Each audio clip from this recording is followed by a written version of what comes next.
Can you tell me if you saw Mr. Montague Dunn on the day of his death? Yes, of course. I met him, and we went to see Albert, his son, at around 9:30. He appeared quite calm. What were you doing on the morning of the accident? After paying multiple visits to Albert, I had a little talk with Miss White. Then I returned to my desk to complete some paperwork.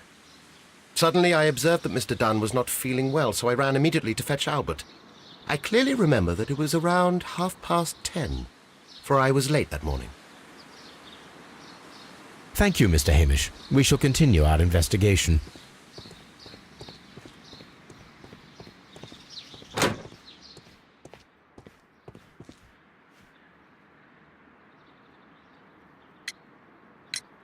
Your father's death does seem highly suspicious.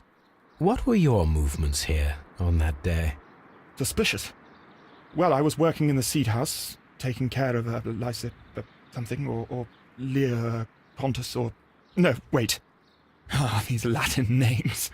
And I spent so many hours trying to memorize them. Did you see your father that day? Yes. He came here with Mr. Hamish for his weekly visit. There was nothing unusual about that. And then? Nothing. They stepped out to the backyard. It was perhaps 20 minutes before 10 o'clock. Then about 10 minutes later, I saw my father heading for the dry tropics room while Mr. Hamish returned here. And Mr. Hamish and Miss White, what were they both doing that morning? Mr. Hamish visited me a couple of times. I also saw him returning from talking with Miss White, and that was at 10 minutes past 10. But then he ran back here to me to tell me that my father was feeling unwell. We hurried across to the water lily room, and I found my father lying dead on the floor. Oh, my God. Thank you, young man. We shall see you again soon.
Can you tell me what Mr. Dunn was doing upon the day of his death?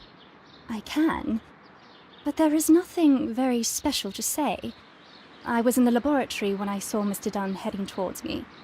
Tuesday is the day of his weekly visit. It was supposed to be at 9, but he was 10 minutes late, as usual.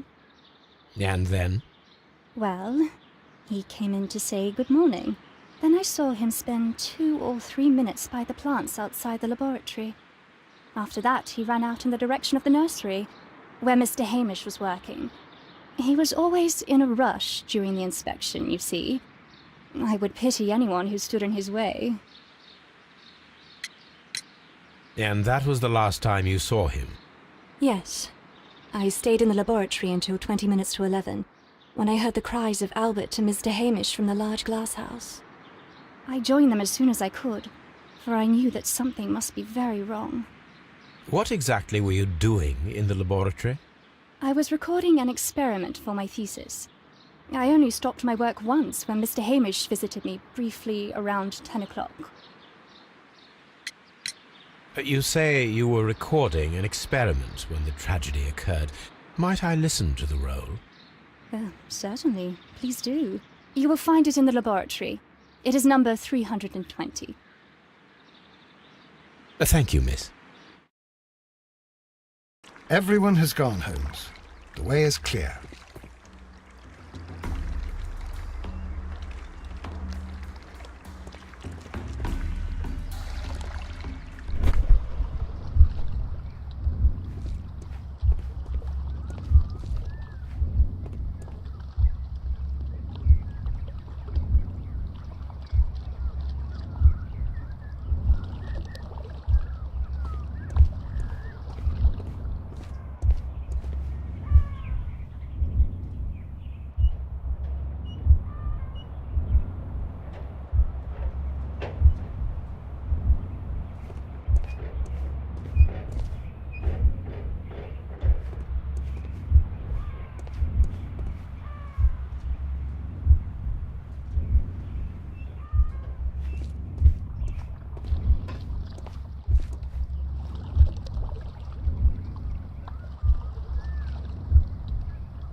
When Montague Dunn was standing close by the plants, the caterpillars were released and caused the deadly spores to activate. Panicking, and likely already half asphyxiated, Montague Dunn started back and knocked over the bust. He rushed to the door, but it was locked. He had to force it open with his shoulder. We already know the outcome. Montague Dunn collapsed and died not far from the pool. Well, it is time to perform our experiment on the ventilation system.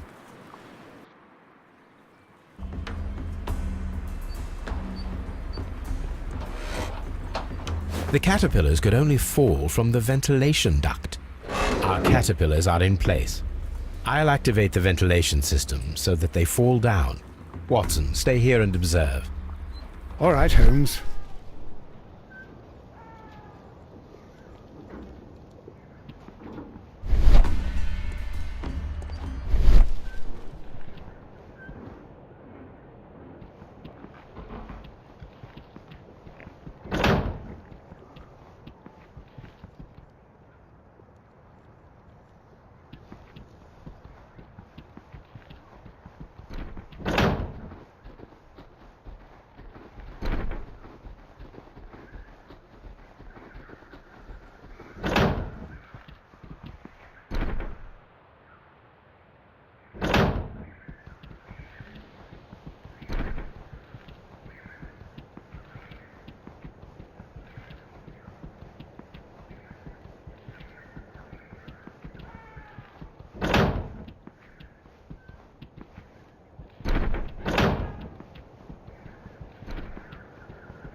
We can see the interior of the Colonial Collection Room from this window.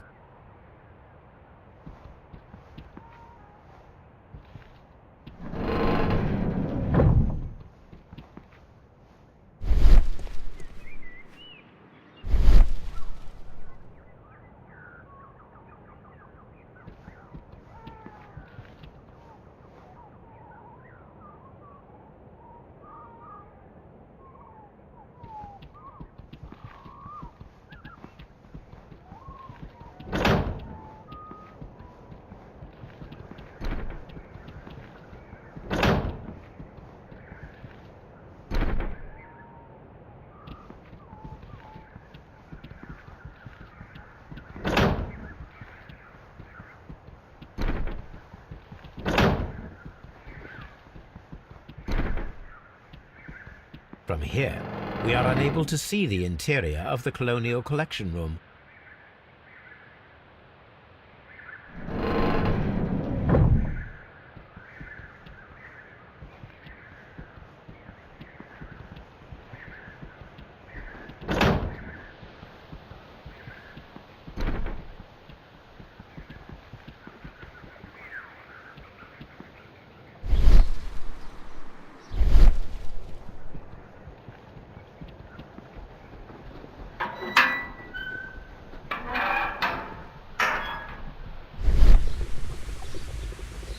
The power is on. The engine cannot be started whilst the transmission is active. The engine has started.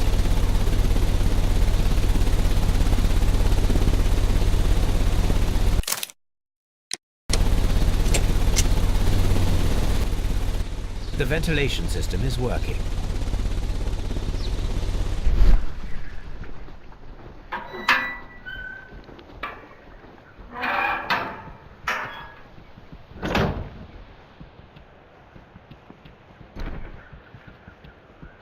Excellent.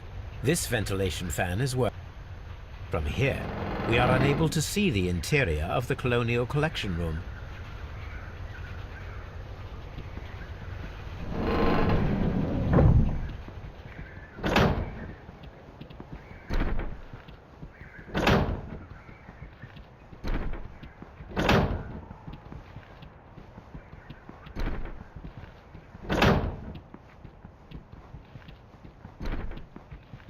We can see the interior of the Colonial Collection Room from this window.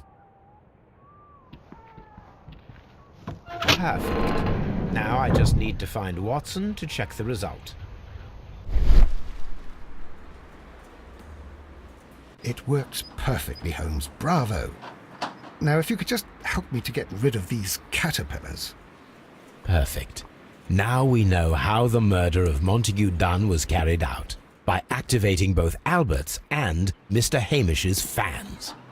But only from Mr. Hamish's workplace would it be possible to see when Montague Dunn entered the Colonial Collection Room.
Let's go to Scotland Yard.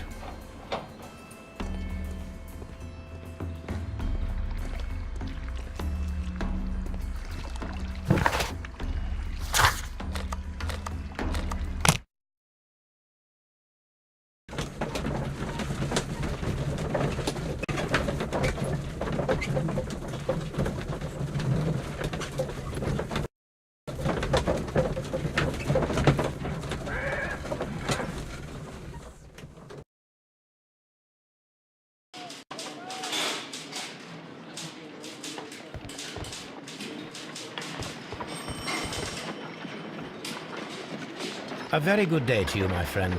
Is Inspector Lestrade in? The inspector's waiting for you in his office.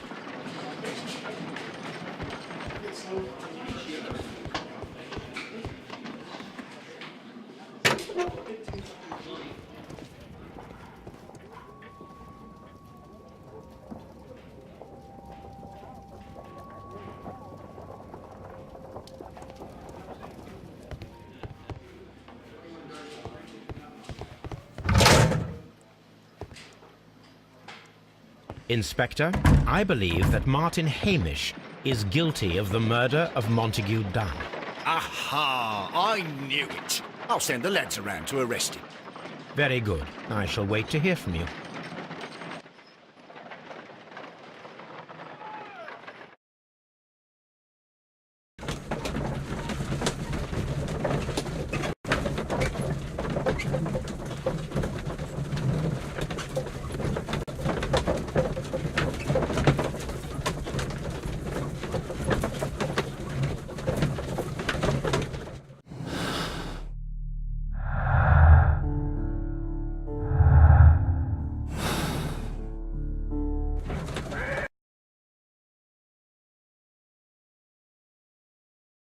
Inspector, I came here as quickly as I could. Martin Hamish is in the large glass house. There's no need to hurry.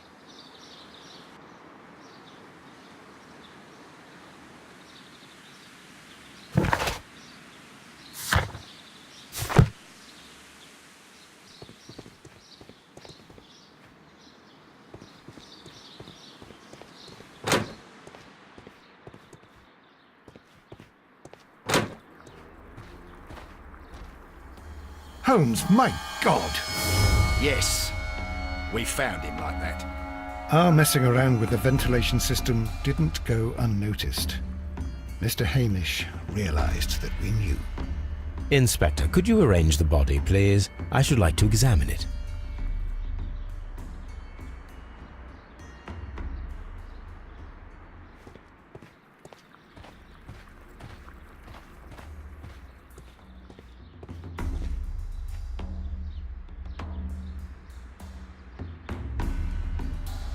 Holmes, his left shoe is unique.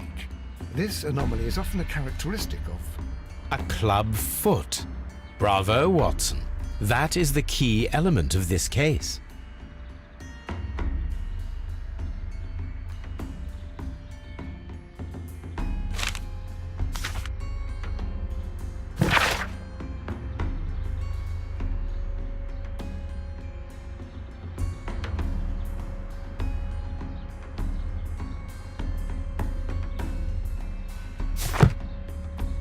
The mark around the neck is very visible. He died instantly.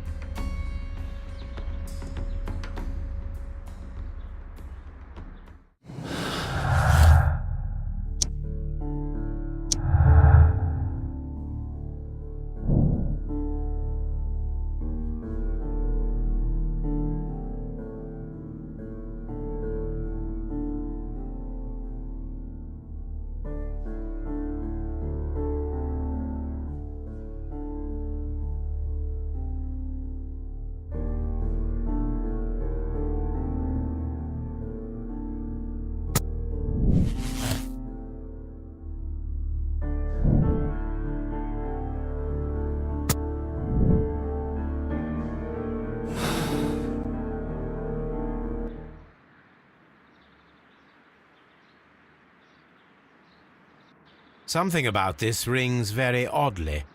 Why do you say that, Mr. Holmes? Why? Because of Mr. Hamish's club foot. Oh, I deserve to be kicked from here to Charing Cross. I should have noticed it. But, Mr. Holmes, I can't see why. No, I don't suppose you do. You must recall that Mr. Dunn was locked inside the Colonial Collection Room by the murderer. If it was Mr. Hamish, he would have had to run up to his workplace to trigger the fan situated above it, taking into consideration the condition of his foot. Well, it is still possible. Perhaps, but it is rather strange that such a person as Mr. Hamish decided to base his plan on the speed of his gait. You mean to say that somebody helped him? So the suicide is questionable? Correct. Mr. Hamish accuses only himself in his letter, and so the investigation stops. Possibly an accomplice, then? That idea had not occurred to me, Mr. Holmes. I have another idea, Inspector. Thanks to the testimony that we have collected, we are able to rebuild the events as they took place that day. With a timeline, such as we did in the Jack the Ripper case. Precisely. The map at the entrance of Kyu-Gardens should help us with our timeline.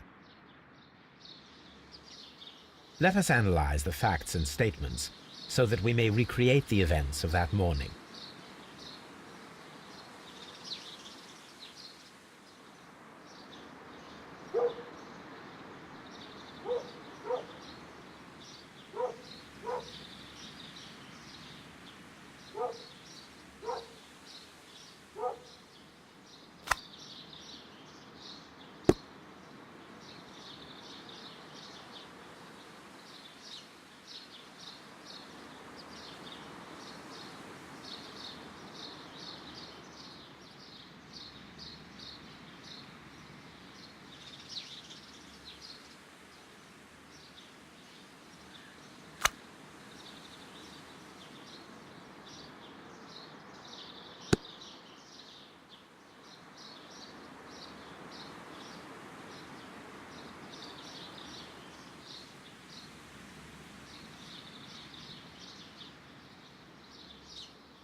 Let us summarize.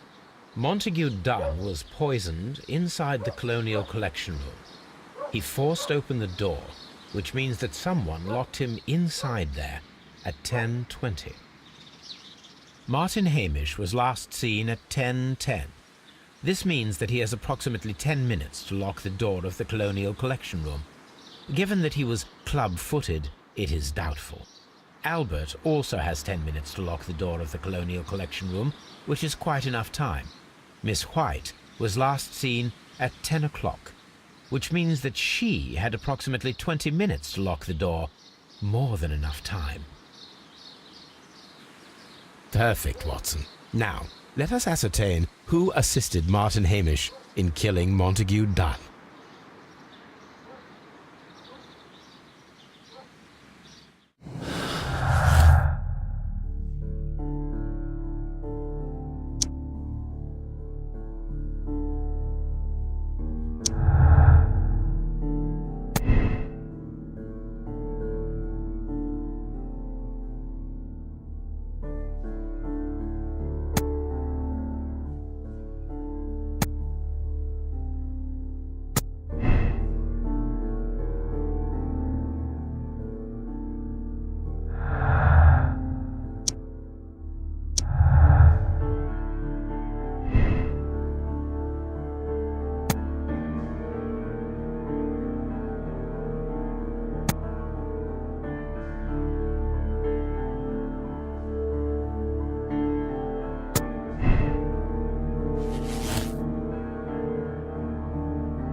But Holmes, how can you be certain that we'll find Miss White here?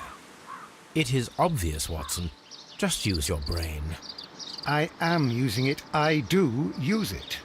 Now that the rope has tightened around Martin Hamish, Miss White must act to erase all traces of her implication.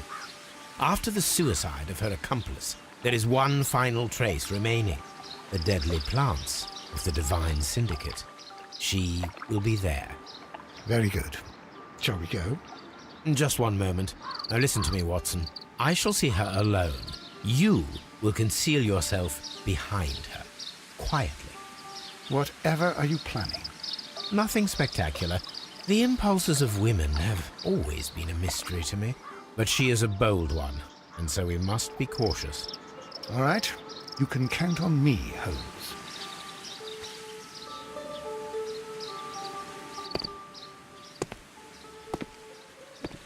Mr. Holmes, good day to you. You do not seem surprised, Miss White. Well, I was expecting you. Not for too long, I believe. So please tell me, as it is still unclear, who planned the murder? Was it you? You were wrong, Mr. Holmes. It was Martin Hamish, then. You managed to convince him to take on a more prominent role. You could not be further from the truth. You think that you can fool me? You don't care what I think. It is difficult to care about someone who is capable of pushing a man to his suicide. It is over, Miss White. The police will be here any minute. Over, perhaps. One moment you were here, and the next, you were on the other side. The other side? No! Stop!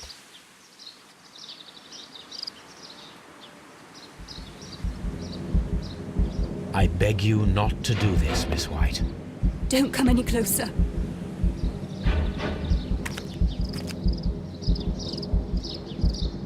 Please remain calm. We can help you. Not one step further. Don't try to stop me. Stop this foolishness. You cannot truly want to die. No, it's too late.